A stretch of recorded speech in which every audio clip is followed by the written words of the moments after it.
Pemirsa, hari pemilihan presiden kian dekat, namun ternyata isi pasal 159 Undang-Undang Nomor 42 Tahun 2008 tentang pemilihan presiden dan wakil presiden memunculkan dua penafsiran terkait syarat pemenangan Pilpres dengan hanya dua pasangan kandidat yang bertarung. Seperti apa aturan yang akan diterbitkan oleh KPU untuk menghindari masalah terkait syarat pemenangan pasca Pilpres nanti? Kita akan membahasnya bersama Komisioner KPU Hadar Nafis Gumai yang saat ini berada di gedung KPU Jakarta Pusat. Pak Hadar.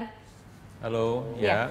Pak Hadar, mengenai syarat dalam undang-undang yang mengatakan menang Pilpres harus perolehan suara 50% lebih dan seorang capres-cawapres ini kemudian harus juga terpilih minimal 20% suara di separuh jumlah provinsi di Indonesia. Tapi ini kemudian persyaratan seperti ini menjadi multitafsir. Tanggapan dari KPU?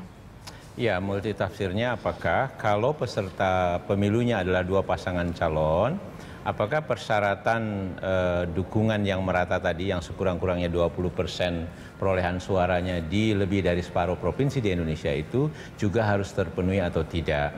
Nah, kalau dasarnya Undang-Undang Pemilu Presiden dan Wakil Presiden tentu adalah di dalam konstitusi.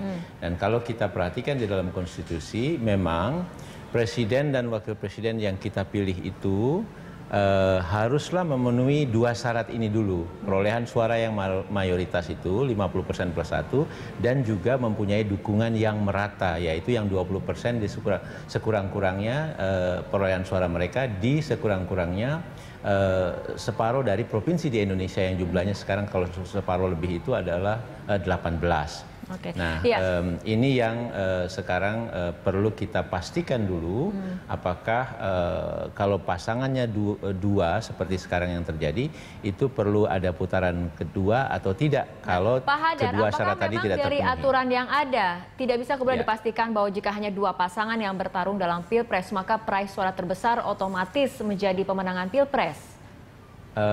Saya kira agak sulit, makanya belakangan ini terjadi perdebatan, diskusi yang banyak dari berbagai pihak, ahli maupun para peserta membicarakan ini. Jadi memang kelihatannya masih sulit untuk kita bisa pastikan hanya ada satu tafsir tentang hal tersebut. Masalahnya karena memang kelihatannya di dalam Undang-Undang Dasar kita dan Undang-Undang Pemilu kita, ini asumsinya peserta pemilunya itu lebih dari dua pasangan calon. Iya, Pak Hadar, dengan melihat aturan dalam undang-undang seperti ini, kita ketahui bagaimana kemudian dalam Pilpres kali ini hanya dua pasangan yang bertarung. Betul. Apakah sebelumnya ini tidak bisa diantisipasi?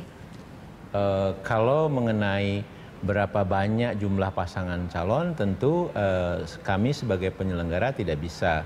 Karena itu kan dilepas kepada partai-partai politik atau gabungan partai politik yang menjadi peserta pemilu di pemilu legislatif yang lalu. Jadi merekalah yang sebetulnya diberikan otoritas untuk mengajukan calon.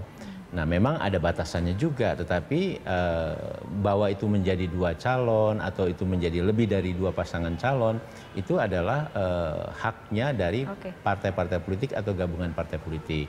Nah, sehingga memang aturan kalau terjadi seperti ini, makanya apakah pemenangnya saja secara otomatis nanti itu bisa ditetapkan atau harus juga memenuhi syarat, yaitu pasangan calon mempunyai 20% sekurang-kurangnya suara di provinsi-provinsi yang jumlahnya lebih dari separuh provinsi di Indonesia. Baik, Pak Hadar, kita harus tahan dulu perbincangan. Kita akan lanjutkan usai jeda berikut ini.